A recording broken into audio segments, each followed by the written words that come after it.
about the most interesting creature in the world, the human being and the game he plays, the game called life. We all want to play this game well. I know you do, and I do, and our prospects and our customers do, our youngsters do.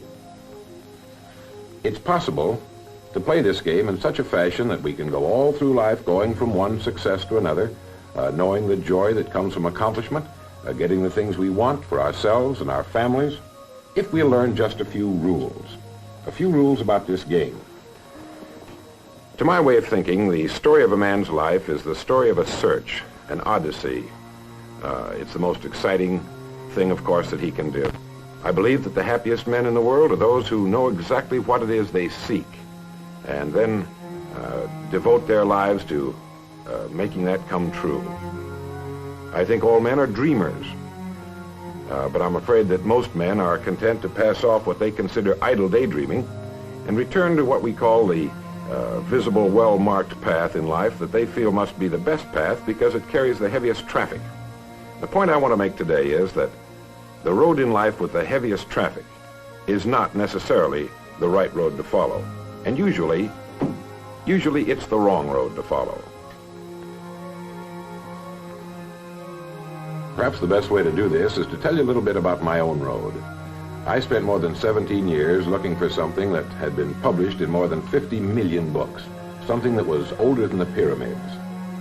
It all started for me back in 1933, during the last Great Depression. As a boy of 12, I couldn't justify what I saw around me with what I'd been told.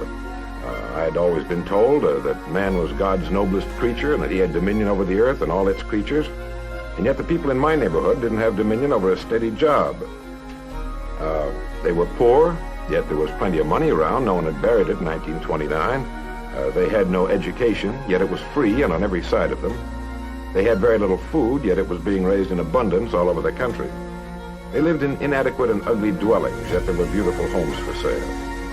Well, it was apparent to me that these people did not have the answer to the problem. They didn't have. As a group, the experts say they never have had. Why?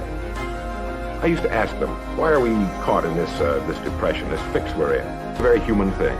It seems that whenever a human being doesn't know the answer to a problem, he blames other human beings. They blamed Wall Street or the Republicans or the Democrats or a minority group. They didn't know the answer. They repeated what they had heard and thought that would suffice. But that isn't enough. They looked everywhere for the answer except where it really was, within themselves. What I wanted to know was what separates the haves from the have-nots. I don't mean that strictly in a financial sense. I mean in